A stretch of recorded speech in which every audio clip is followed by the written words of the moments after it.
Hey, Caroline. Hey, Sherry. How are you doing? I'm good. How are you doing? Doing good. Thank you so much for taking the time to join on this webinar today. Definitely one of my favorite people, so I'm super honored and super stoked to be doing this with you. So thank you so much. We are going to give folks just a few seconds here to get joined, and then we're just going to jump right in. Sound like a plan? Sounds like a good plan. And thank you for having me. It's one of my favorite Awesome. topics. So, and you're one of my Sure. favorite people. I mean, it's like a combination of two favorite things all happening at the same I time. know we're gonna have a lot of fun today, no doubt. No doubt. So very cool. Well, that's awesome. And I see I kind of quizzed you about it there. I see you got the New York subway map on the wall there. That's pretty interesting. Yeah. Yeah. Definitely the beast that is the New York subway, but quite functional. I wish we had that in Texas. At least between the major cities would be amazing. I just read that Elon Musk says that he can build a train between New York and London that will take just an hour to get between the two. I'm in. Oh, I'm totally in to not have to get in a plane or go in an airport. Perfect. But you have to go under the water. That's okay. I can live with that. Well, Okay. awesome. Well, let's go ahead and get started. I see people are still hopping in, so we're going to go ahead and jump into this and get right into our topic. Again, officially, thank you so much, Caroline. Truly a pleasure and an honor for you to take the time and have this conversation with you. We're going to talk about one of your favorite subjects, security questionnaires, and I bet everyone on the call it is not their favorite subject, but you do like this topic, so it's perfect. We welcome everybody in the audience. We welcome your questions. Please put them in the Q&A. If they make sense as we're talking, then we'll pick them up as we go, but we'll definitely save some time at the end to answer your questions. So definitely want your feedback, definitely want your questions. So feel free to use that. Today's agenda, everybody saw this when they signed up for it, so we're not going to belabor that point. We are going to just jump right into this. So here's a very interesting stat. This four-letter word called security questionnaires, that's obviously much longer than four letters, it just has become this big thing of very recently. And, especially for our clients, like it is the topic. It is the primary motivator. I tell people that it motivates more than breach fear. It motivates more than regulation. It motivates more than any of that is these questionnaires, which is really coming from customers and future customers and the assurance and the trust that they really are expecting these days when it comes to cybersecurity. So what are your thoughts on this, Caroline? So I actually have a theory on what is happening, which Love is, I got into security questionnaires back in 2012 when I was the general counsel at a company called Sailthrough, which has since been acquired, and then that company was acquired. But anyway, um, back then we were a smaller entity, and so what I saw happening was the enterprise level companies were pushing down security questionnaires. Mid-tier and small companies were not using them at all at that time. It was only if you're a vendor to a very, very large enterprise. We're talking like the Googles of the world, Yeah. Metas, all that kind of stuff. Then as the years went on, I started to see the middle and the smaller companies start to adopt this practice of security questionnaires. And so the enterprise basically was like, well, we got to one up you. So now we're going to require SOC 2s or ISO 27001s. We're going to require that you have a third party auditor audit your security program. And so then that started happening. And security questionnaires were still in the mid SMB, and the security questionnaires, or actually just SOC 2s, were starting to happen, and ISOs at the enterprise. Then the SMB got wind of that and they said, you know what, actually, we will now require SOC 2s or ISOs or some sort of third party security audit. And so the enterprise then came back and said, well, again, we don't like being one upped. So we're going to do both. We're going to require security questionnaires and the third party audit. And we're gonna require evidence from you, and this is going to be a big deal for you to come to the enterprise.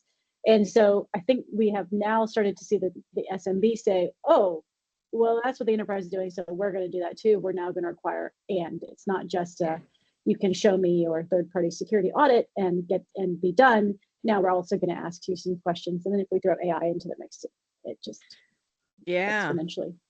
And we're going to talk about AI here in just a bit because I know that's a near and dear subject to you as well.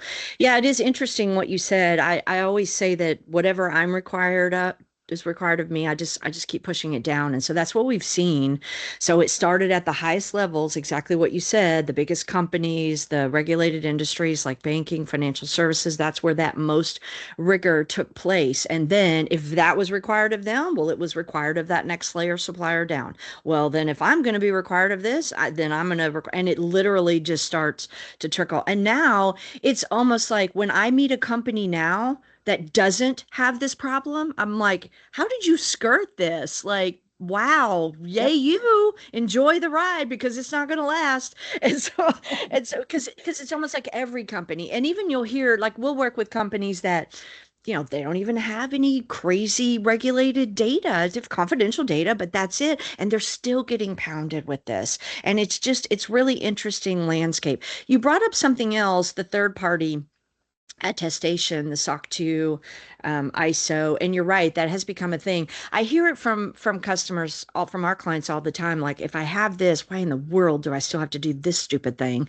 Referencing the questionnaire, and that's fair.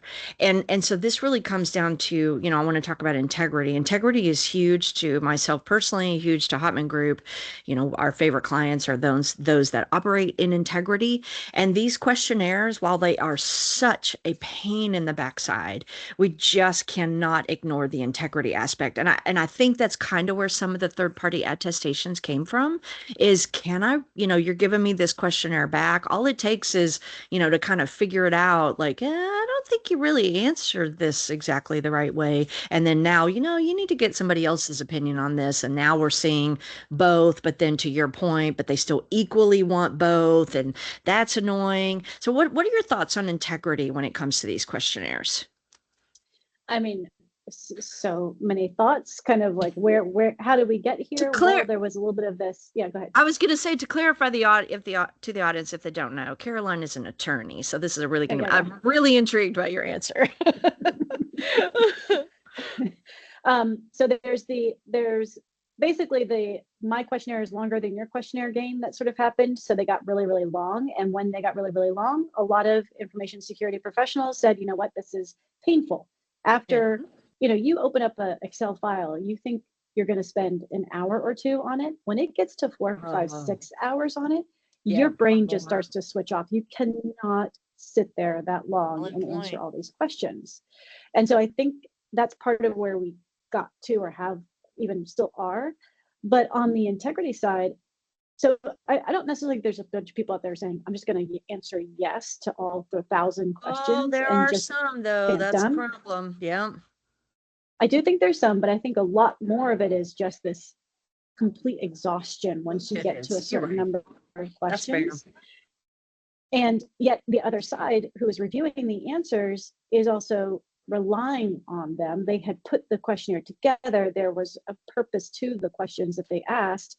Yep. And now what we're seeing, and have seen actually for years, and people I think don't know this, but there's been lawsuits of fraud and misrepresentation because these security Ooh. questionnaires are representations that go into the customer relationship. So Yep. a lot of for a long time I heard people say, what is the point of this? It's not part of the contract anyway. Well, Oh I've yes, heard it that is. too. It is part of the How contract. so? You are Can you making explain that? representation. Because I have literally heard that. Like, I Yeah. don't have to do this So stuff because it's not part of our contract. yeah, so that has been fixed for sure. So nowadays, when I am given a legal review of a vendor, I Yeah. will receive their license agreement. I will receive their data processing agreement, which both the licensing agreement and the data processing agreement, they don't specifically refer to a security addendum, which is becoming extremely popular. It is. Then they will refer to some sort of security representation that we have a program that is, technically, administratively in aligned, that we care about security, whatever it is. If Yeah. that security questionnaire also comes along in this package, then that's the cross-referencing. That is where the liability attaches. And therefore, you're now mixing in the security representations that you're making in the security questionnaire, which is exactly what they are, into and being pulled in as part of that contract. And so the Interesting. first case that I ever read about this was Delta suing a vendor. Everyone may or may, well, should remember, may remember if they're on the call, that A Delta few had a months breach ago. many years ago. Well, Well, a many few years months ago, ago. but then also 5 years ago, and it Okay. was by a vendor, and they sued them for their security questionnaire. Wow, so interesting. I think it's so easy. I love the word exhaustion that you use. I think it's so easy to get swept away with exhaustion. And I think about like large SaaS companies, they're really getting pounded up one side and down the other. Some of them are answering thousands of questionnaires, Mhm. ongoing. And it can very easily be exhaustion. And then you don't put your best foot forward on it. You're just trying to plow through it and get it done. A lot of times, not only fill out my questions, but I've they've asked those questions before, and there's a very short timeline with that. And so it is a very exhausting process that is kind of prone to creating this scenario. But I love, for me, it's integrity because whenever we present something about our companies, like we should be representing it fair and accurate.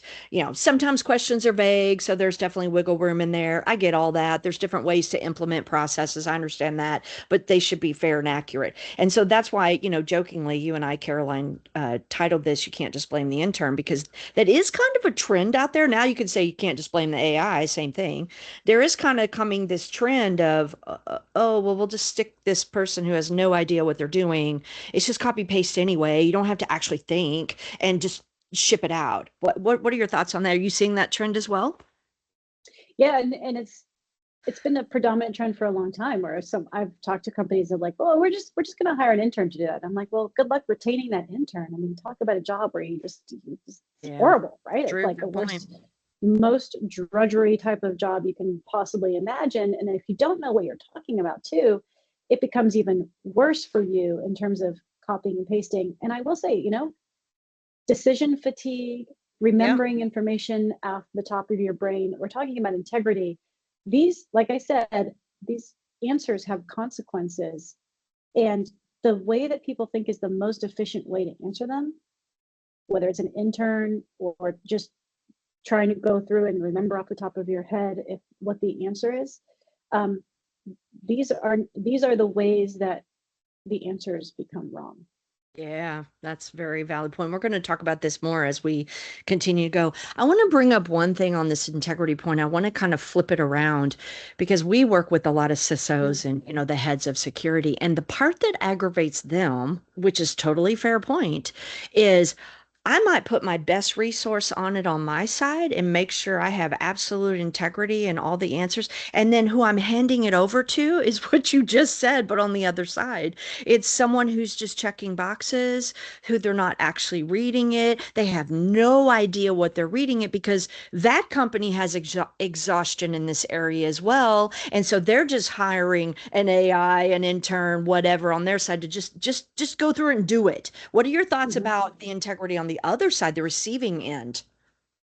Yeah, it's such a valid point that isn't talked about enough, which is if you send out 1,000 questions, you also have to review the 1,000 questions. That's correct. So, I mean, if you are doing due diligence, this is one of my favorite things to talk about when it comes to policies in this world, which is if you have a policy, let's say you have an incident response policy, and then you're subject to an incident and you don't follow the policy, if you're Yeah. brought to court, your liability is higher because you didn't follow your policy than it would have been if you just didn't even have a policy at all. So if you, same thing with a questionnaire, you send a questionnaire out to get answered and it comes back with answers and you don't review those answers, your liability, your co-liability, if you want to Mhm. put it that way, is actually higher than if you had never sent that questionnaire out to the vendor in the first place. Do your due Wow. diligence, actually do it. Yeah, that's really interesting. Um, I tell our client just what you just said. I tell our clients this because sometimes they'll go and like purchase certain things that gives them a viewpoint into certain things like their suppliers or something like that.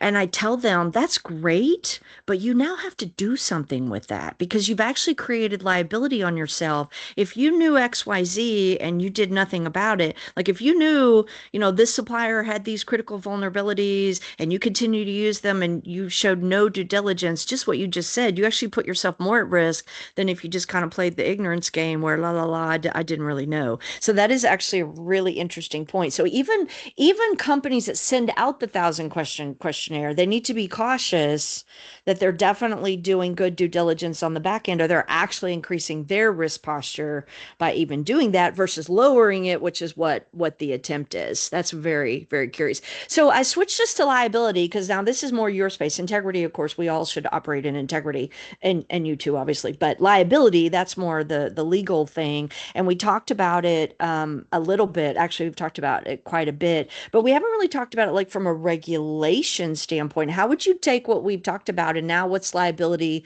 regarding questionnaires from a regulatory standpoint? Yeah. So at the beginning, we talked about the predominance of questionnaires in our industry and how I have this theory about how the cycle and ecosystem kind of created this more and more and more questionnaires coming into place. What I Yep. didn't talk about is that that whole practice then got, the regulators were like, wait, what's happening here in the industry? Oh, we'll go ahead and put this into law. And so Oh, now you have regulations like CCPA has a security due diligence as part of the law. New York, I'm going to forget the name of it, but the New York cybersecurity law also says you must conduct reasonable due diligence. Same thing. We're talking about questionnaires.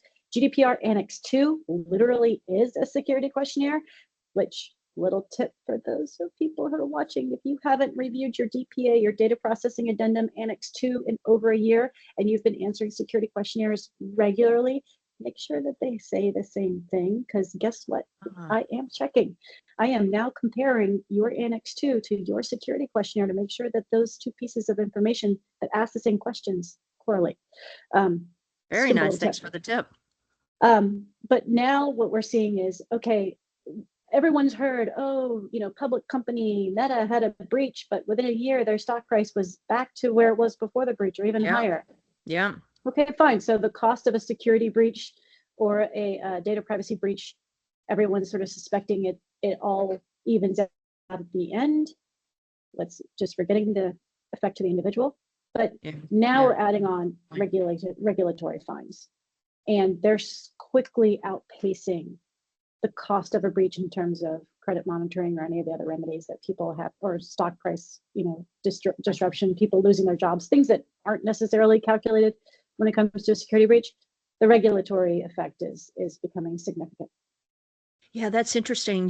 When you're talking, I'm thinking about like security questionnaires. I say this all the time, compliant, because we do a lot of security compliance, and I hear from security folks, oh, compliance isn't security. And yeah, I get it. They're two different disciplines, but they're supposed to work together. Like they're not supposed to be at odds with each other. If you're operating in integrity, you're not looking at compliance to try to figure out how you can check the boxes as fast as humanly possible. That's not the intent. It's never the intent. And then security, we're obviously our primary purpose is to protect our organizations, protect the data. And you said something fabulous, protect people. Isn't that kind of one of the fundamentals of security is to protect people? And so I love that because we forget, people are kind of at the end of this thing. But even these questionnaires, I know they're a pain. I get it. But even those, if you find yourself struggling answering the questionnaires, maybe your security program needs to amp up a little bit. Like if these questions become painful, I mean, I'm just talking from a security perspective now, or you're like, oh, we're having to kind of fudge in this area, or what, it's time to mature. These are great, just like compliance, just like regulation. Questionnaires can be actually a thing to kind of help us to take a look at our own security programs internal and say, where is it difficult? Where are we having a little trouble? And where do we maybe need to improve? I tell companies this all the time. You do the compliance frameworks that your customers tell you that you need to do. Like that's what's most important. So if you're getting like, for example, AI's become quite the questions and the questionnaires, right? That means it's important to your customers. So make sure you've got your ducks in a row regarding that. Privacy, just what you just said. Privacy became a thing a few years ago and is still important to companies. So make sure you've addressed privacy. You don't address privacy because CCPA or GDPR is out there going to hit you with the big stick. I like to say we all still speed on the road just because there's speed limit signs and police officers. We still speed. Like, give me a break. But we do it for our customers. So I love that. That's integrity and liability pairing together. So we've established that it's a complex problem. We all hate it. Um, yeah, you can't just stick whatever on it and just, whatever, just get it done. There's got to be integrity. There's huge liability risk involved here. But on the flip side, I can't take all my key top security people and have them filling out questionnaires because opportunity cost. I got real stuff I got to do. Not that the questionnaires are not Yeah. important, but I got encryption to make sure is there. I got vulnerabilities to, I mean, come on, the list is endless. So talk about the opportunity cost from your perspective. Yeah, I mean, don't self-punish by saying I gotta answer these questions one by one by one every single time, even though the questionnaires repeat themselves. And I'm gonna spend 8 hours, 3 days of the week doing questionnaires and 2 hours Oh, actually focusing on security because you'll never get ahead, right? yep. I mean, the whole So point of true. security is to try and be proactive, try and get ahead of the attackers. And we all know that that their full-time job is to attack you. And so if your full-time job isn't trying to prevent being attacked, then you're always behind. Great The point. questionnaires, look, I have a company that focuses on this problem, does use AI. I've seen a lot of comments about the use of AI.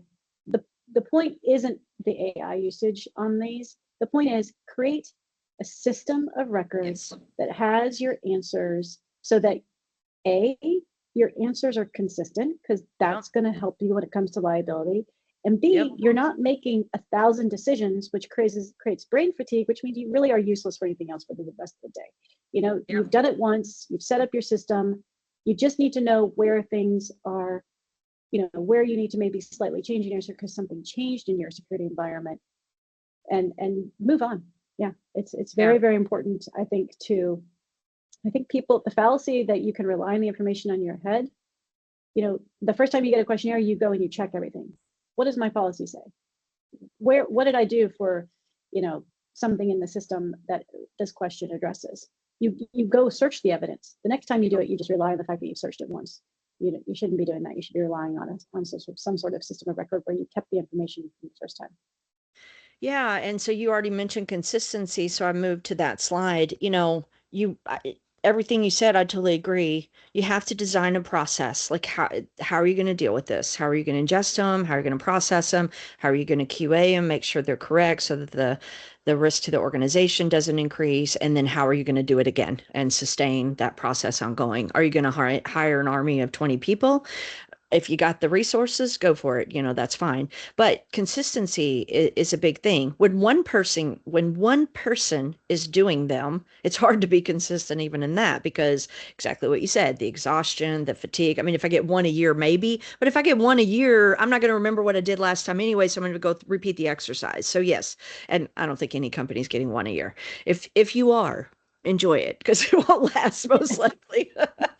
um, but if you want to be able to create a process, then you have to engage across the organization. I like something else you just said that I'm like, boy, people don't do that, Caroline. You said you need to go search your policy and see what it says. I'm like, no, they don't do that. They're just like, yeah, sure, we do this. I mean, that's because it goes back to the exhaustion, right? But you're right. There needs to be this due diligence. But here's a really great way to improve that. If I have legal questions, give it to the legal people. If they're financial related questions, give it to the financial people. All of it, like give it to the stakeholders. And unfortunately, I think that's just kind of a thing that poor security a lot of times is tag you're it, you own these, figure it out. Oh, resources? No, you don't get any of those. And so there's, therein is a company problem if they don't recognize the risk that they're creating by handling it that way. But you can't push it out if you can't ensure consistency. And so I love what you said, have a system of record, have a process.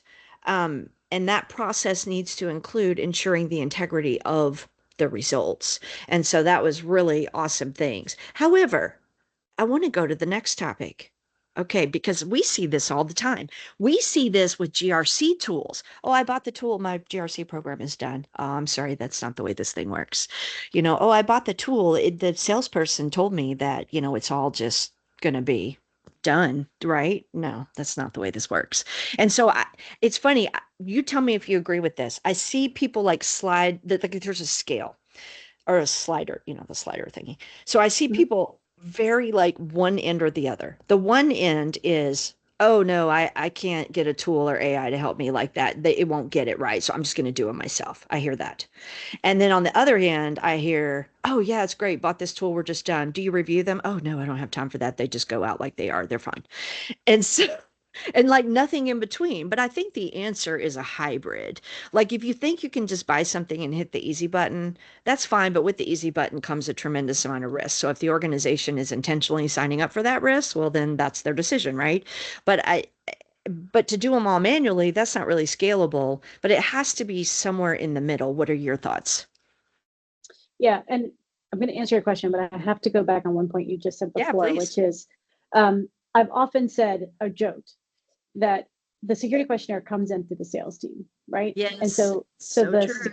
security person has a account executive who's like, "Is it done yet? Is it done yet? Is it done yet? Why? Correct. Why are they on your case about it? It's because they're getting commission for that sale. Yes, The that is security person correct. isn't getting any commission, so and they have other priorities that they should be focusing on. And so without that commission component, it's never going to be prioritized. The account executive constantly knocking on the door. And that is a problem that I think organizations need to think about when they set up the Very structure of interesting. how to set up this process. Um, yeah, when it comes to the easy button, when I think of what do people really hate about this process, it's the Yeah. administrative, True. tedious, repetitive component. Yeah. When another thing you said a lot earlier that I actually was like, oh, that gave me an idea. Every security questionnaire is kind of like a mini gap analysis, right? You're being asked, do you have something in place? Yep. Sometimes they ask questions that were from literally 15 years ago, and it just adds to the frustration Sometimes of it. it But does. sometimes they pick up on something, and you're like, oh, that actually is something that's applicable to my business. It's a very good question. And I did not answering it the way I should. I'm going to flag that as something that I actually do want to implement in my security.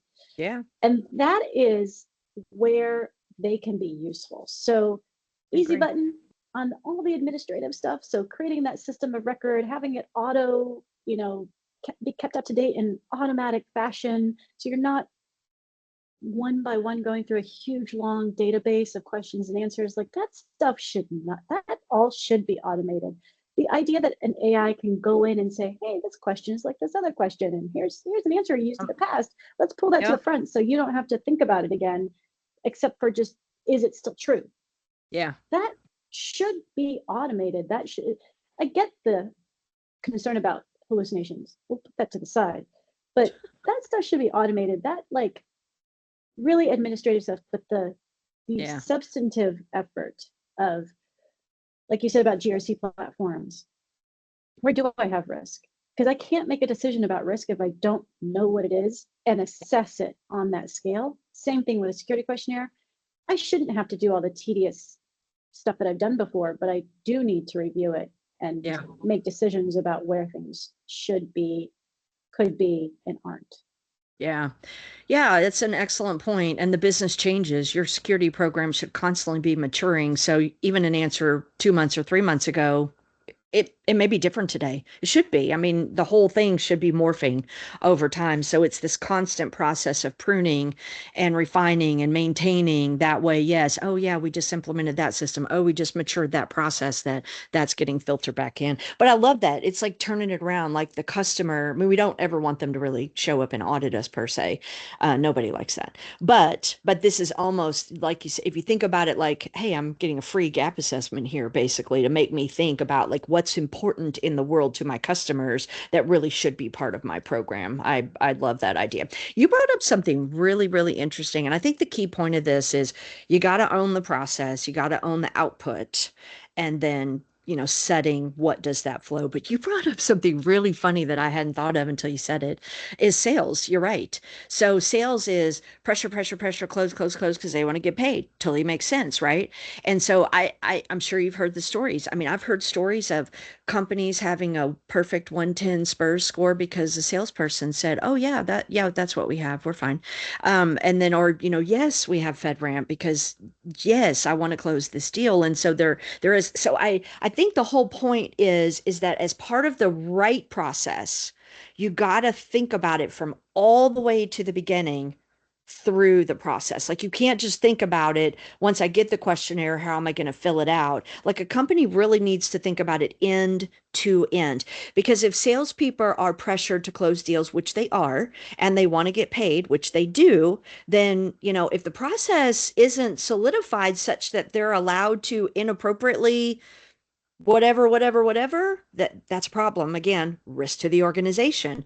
But if you have very clear boundaries and roles and responsibilities and SLAs, you mentioned security gets pressured, get this done, I need it right this second, when the reality is, if we have clearly defined SLAs, like it's going to take me 3 days or 5 days, so you're just going to have to get it to me sooner, ask for it sooner in the process, you can work a lot of this stuff out where it's just not as painful.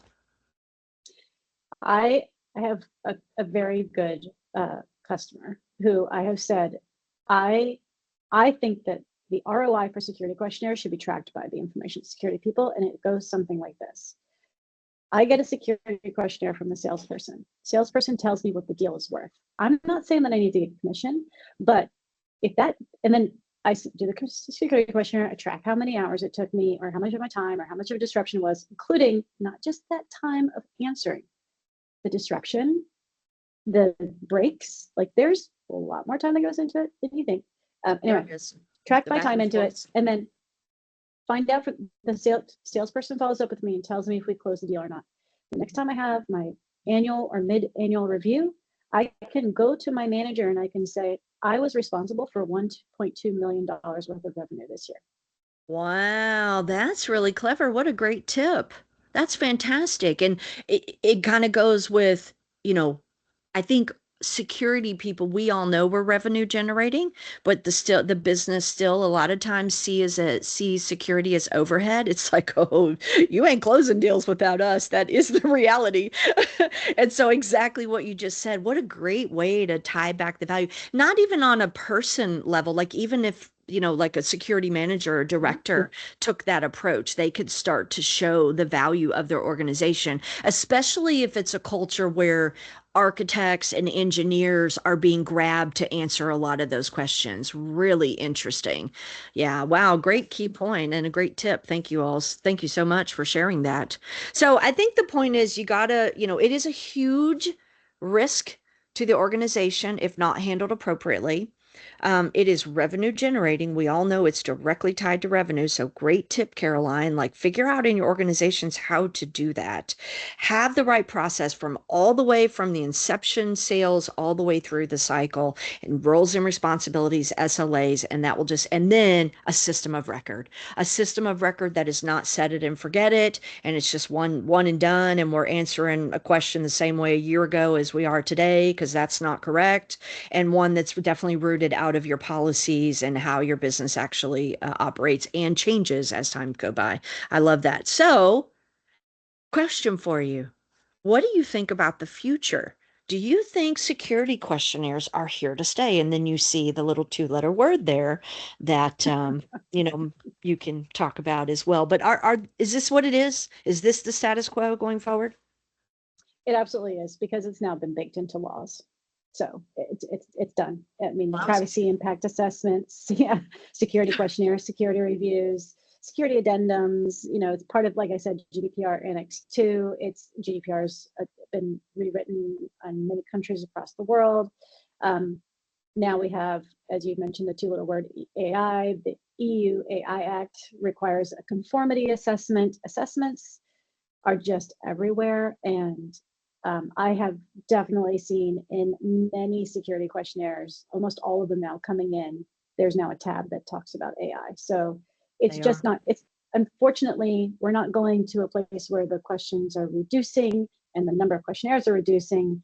We're going to a place where it's increasing, because even though you have NIST AI RMF and you have ISO 42001 that all have to do with AI and maybe even AI security, privacy, assessment reviews that can also happen by a third party.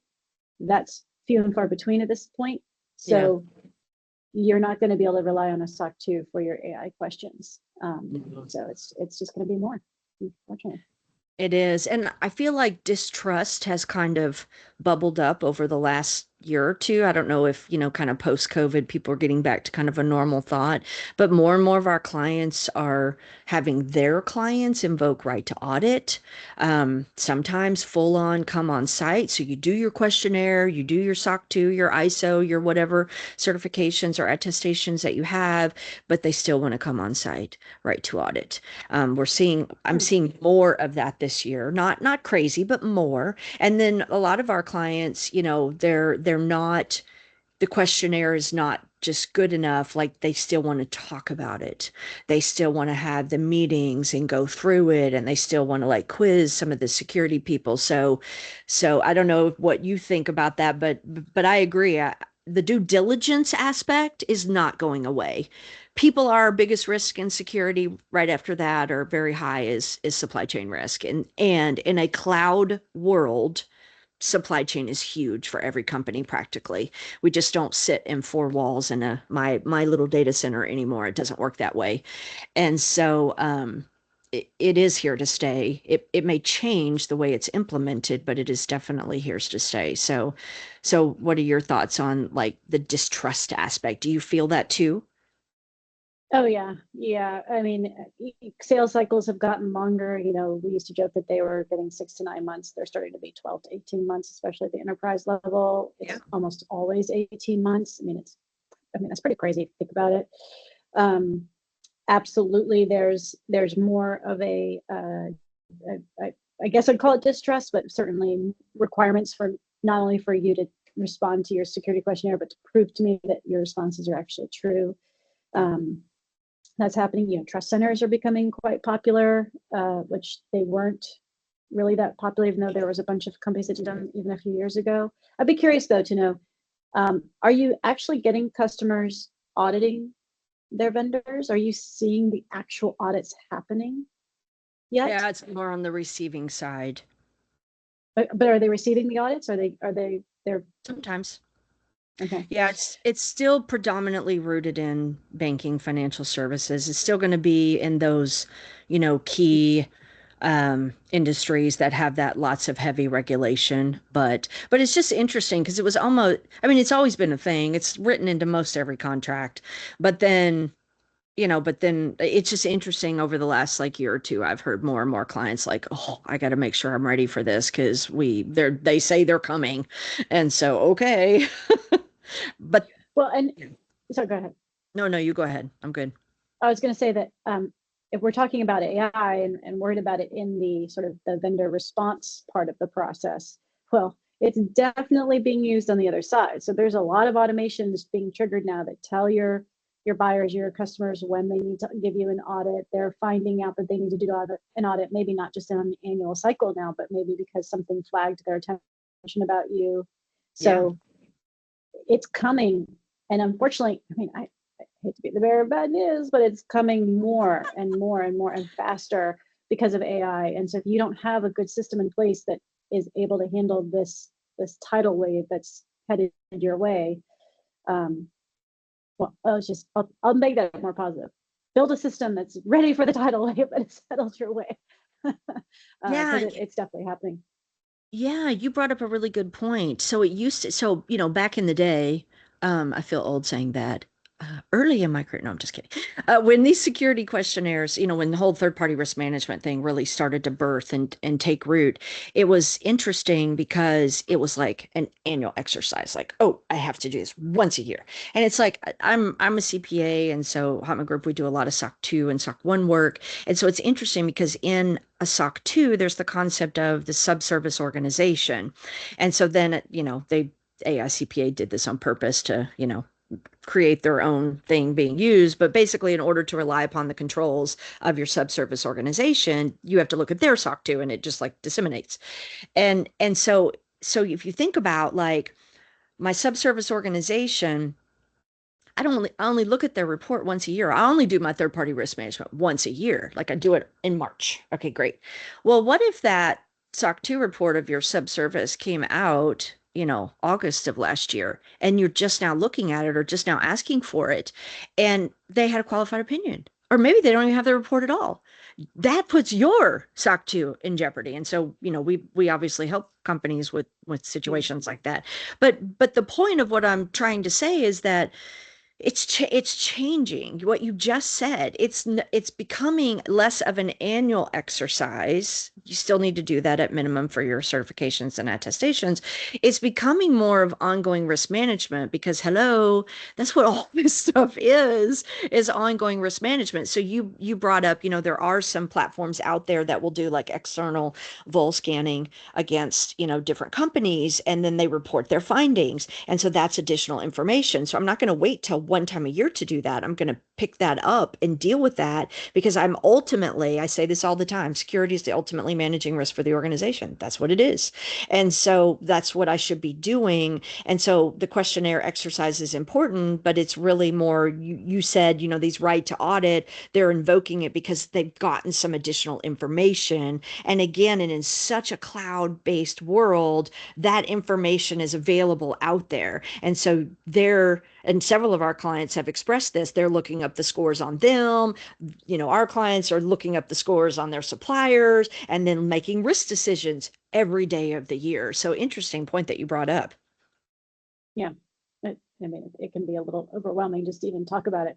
But I think what you just said is very interesting about the subservice organization having their SOC 2, having their report kind of go async from what you're used to, and therefore that it may be affecting your report.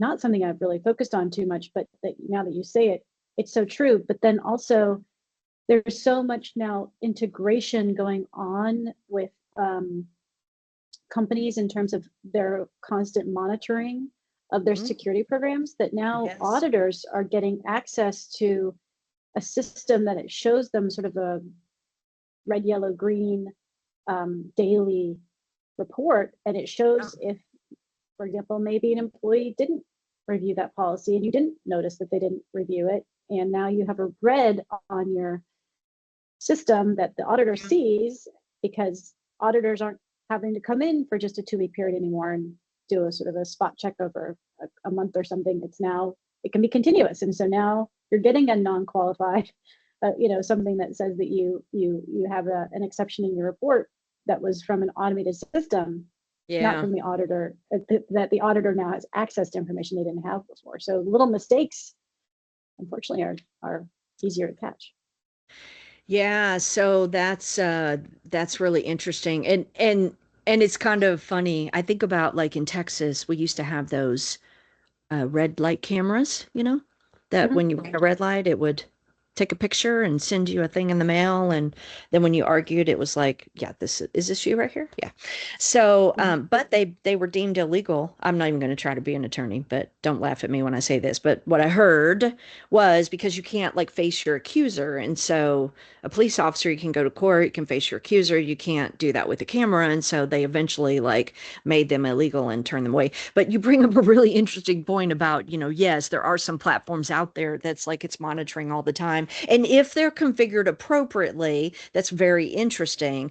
I see a lot of times those tools are not configured appropriately. It's not really the full scope of Mm. the organization, and it's, not necessarily representing the right thing. So I think you have to be really cautious as an organization for doing that, and especially for letting your auditor see that, because you would need to be spot on. But that is interesting about, is that where the future is going with this? Is it becoming more real time, ongoing, visible? I mean, that's so many of the other things. And I think as we plan what we're going to do in our organizations and how to continue to deal with this very complex, very difficult process, you got to think about like where is this thing maybe going, and then position, slowly, but position yourself to kind of be ready for that wave, as you say. Yeah. Just real quick, Sure, on that go for it. sort of transparency train that we were going down, what do Yeah. you think about the idea of making your security information completely public? As an Oh. attorney, that it makes me a little shaky because I'm like, well, isn't that a roadmap for your attackers? But what do you think of it? Yeah, mine, as a security professional, my first thought is no, because, as part of a lot of, I mean, like a SOC 2, if it's done well it has confidential. I mean, even the AICPA is recognized as it has copyright, right in the document for obvious reasons. And so, yeah, I mean, my initial inclination is no, and most companies at least put those behind an NDA or some sort of, contractual something. Most companies, at least a click through one, which I don't think has much weight, but at least that. As far as just making it public, I mean, my initial thought is you mentioned the bad actors earlier. I mean, that is their full-time job. They are way more patient than any of us are. And if they really want into places, I mean, that's what they do. They're gonna collect information from all sorts of different sources. So while one thing may not seem like an issue, um, but added with other things that could be what leads to the compromise. I mean, and especially I think of like large SaaS companies that are keeping their code in GitHub, for example. Well, that's great. If I know that, does that help a bad actor? You know, I wouldn't want to tell them. If I were responsible for it, I would try to keep as much of that stuff under the covers as I could. Obviously, my customers are going to know those kind of details, but yeah, I mean, it's risk versus efficiency, right? Is what you're Mhm. talking about. So if I recognize, well, this whole thing is a pain, so you know what? I'm just not going to do it. And I'm just going to make my information publicly available. Then I don't have to do it anymore. I'm not going to do it because it's publicly available. Okay, but did you just introduce more risk into your organization because you didn't want to, have an end-to-end process? I think the company would need to look at it from a risk perspective.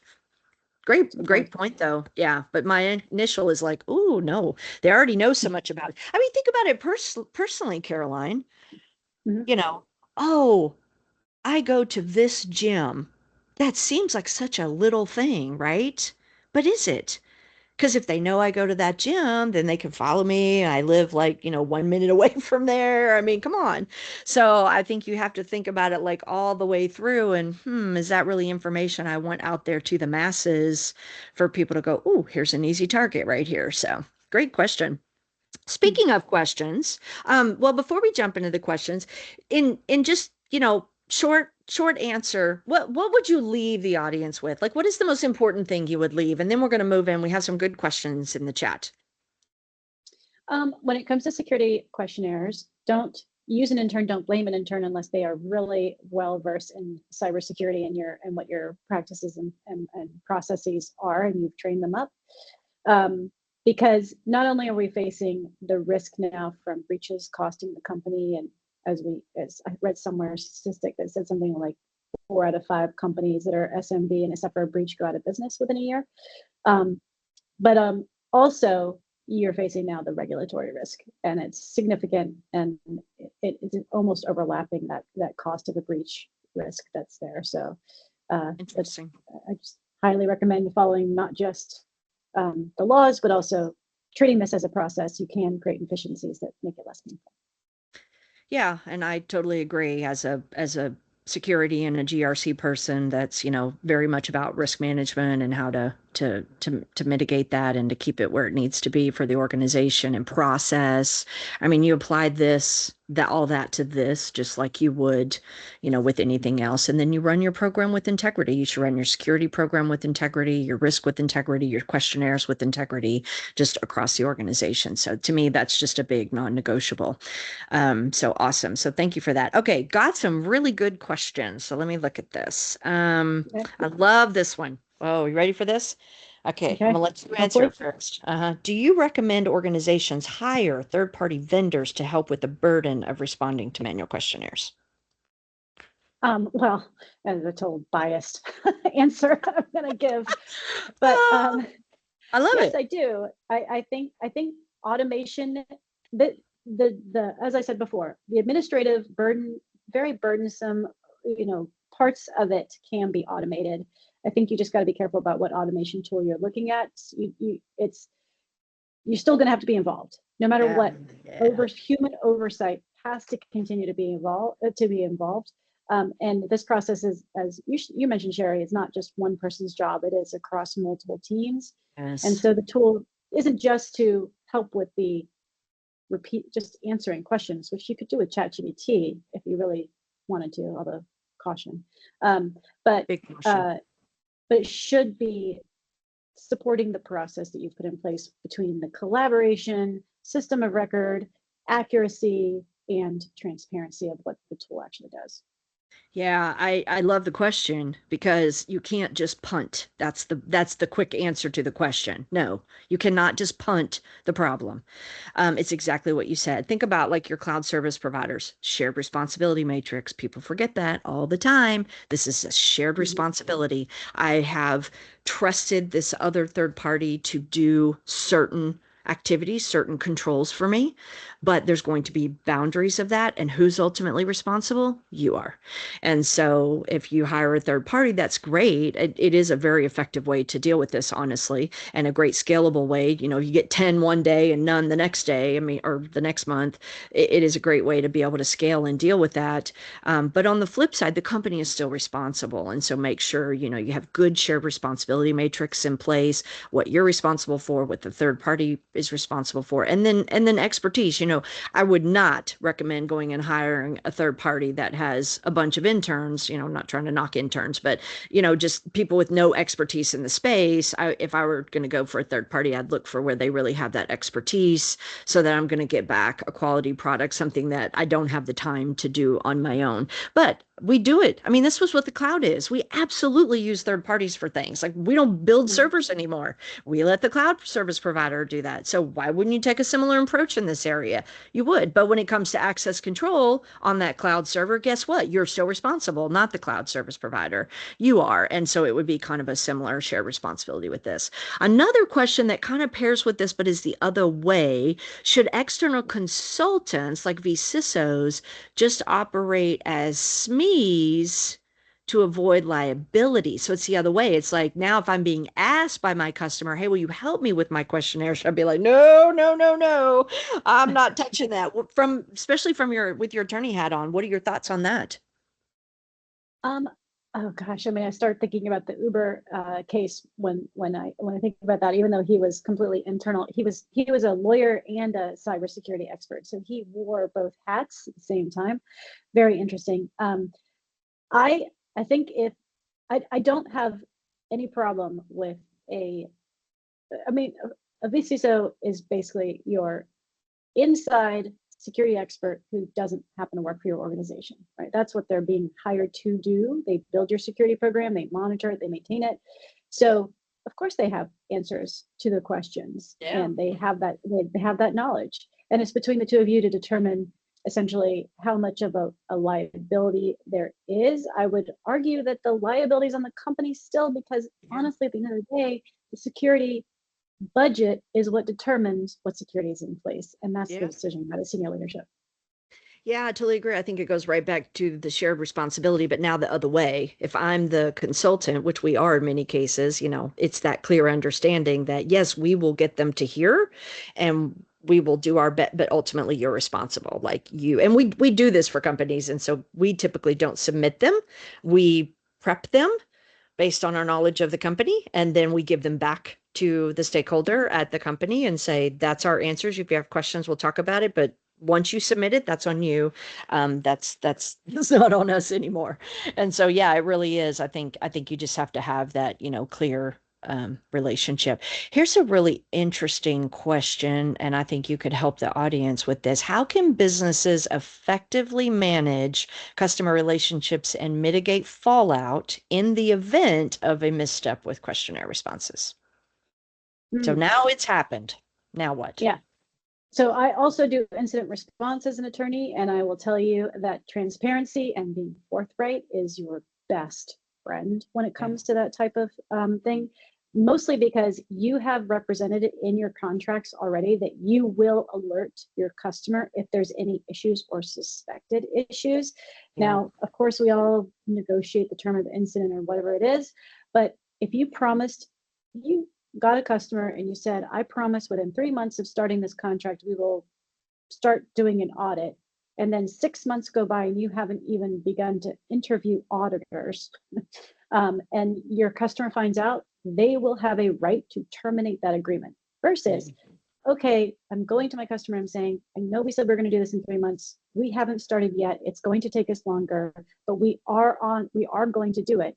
And them saying, maybe they say, sorry, breach of contract, we're out. That's too risky for us. That's really their right. But most of the time, you're going to have someone who says, "Thank you so much for Yes. actually being proactive. We don't want to lose you over this issue. Just please get it done." Yeah. I think that's great. I come out of banking and financial services, and in dealing with the regulators, it's the same approach. Like, you don't try to hide your skeletons in the closet. Like, it's very transparent. Yes, we know we have issues. The thing I would add to what you said is this is what we're doing about it. And so to make sure and be very clear. So, for example, let's say the questionnaire was answered wrong, and it's now been brought to the attention. It's a big stinky mess. So what are you going to do? How you're going to not just tell them, hey, this is the correction, so sorry, but you're going to tell them, we've done a root cause analysis, this is how it happened, and this is what we've changed about our process so this never happens again.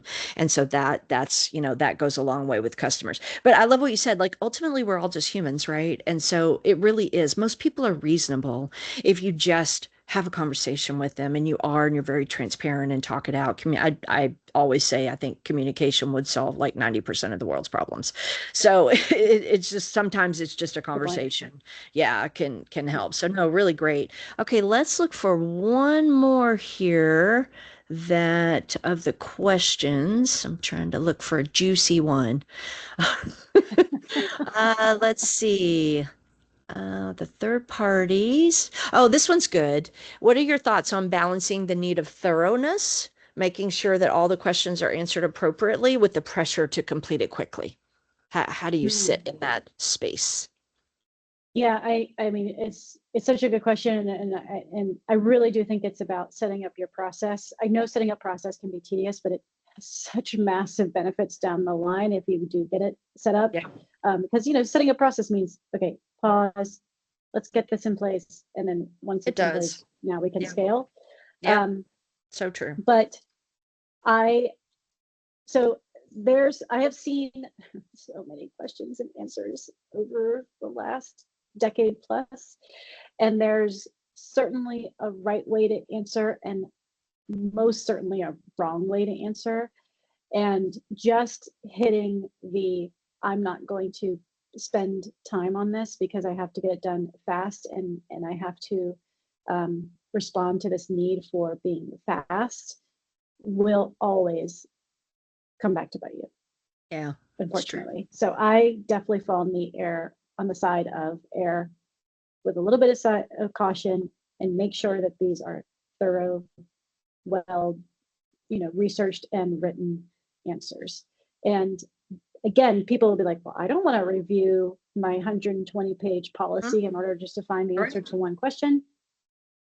You know, there are more efficient ways to do it than that, for sure. But Yeah. you should actually be cross-referencing. Totally agree. And yes, there are more efficient ways. And, that's part of how I got introduced to you. So it definitely does exist. So thank you for that. I tell companies all the time, especially CISOs, the heads of security, that the more you can pre-think your security posture, the better that it makes it on the back end and more consistently, which is your same exact approach. Like, have a process, especially if you are using AI, which I know you're big in, then, let it, but get that system of record and get those answers, and figure out what your process is to prune that. But I always tell companies, like, pre-think about this stuff as much as you can. Write a white paper, get the documentation that you're willing to share, have it in a place, keep it up to date, pre-decide that ahead of time. It reminds me when we run like tabletop exercises with companies on their business continuity or DR incident response plans. I say that all the time. Like, the more of this stuff you can pre-think through, pre-write, pre-make sure everybody's on the same page, the better it will be in the real event. So it would be the same with this. To just add to what you said, is if you can pre-decide what your security posture is and what you're going to share and what that looks like, a lot of times, if you have that package, you can share that very quickly and easily in the sales cycle and say, hey, customer, future customer, I need you to read because I just sent you 40 pages of stuff that I'm willing to share and I already had done. So go read and I will work on this questionnaire on the backside and answer any additional questions. And so you can kind of strike the balance to give yourself Mm, more time by doing that as well. So that's a really great good tip. answers. I have one thing to add on Sure. that though. Yeah. Um, Everyone on this call should go look up the DoD sued, I believe it's Georgia Tech recently because Oh, of the program that Georgia Tech said it had, and a whistleblower at Georgia Tech was the one who made the DoD aware that their security program did not match their answers. wow, that's crazy. I know there's so much of this stuff going on. I did a webinar a few weeks ago, and we talked a lot about some of the regulations and the things that are just changing. And sometimes we think it's more severe than it actually is, but then other times it's these things that we really don't even know necessarily that's going on. So thank you so much for sharing that. Thank you for the questions, everybody. Those were amazing Thank questions. you. Caroline, thank you so much for your time. Truly an honor. Always thank you for taking the time. I know you're a very busy lady, but I really appreciate you taking the time to share all your knowledge. Thank you, the audience, for hanging with us, and the recording will be available if you want to rewatch it or share with anybody else. Appreciate everyone. Have a great rest of your day. Bye-bye. Thank you so Bye. much.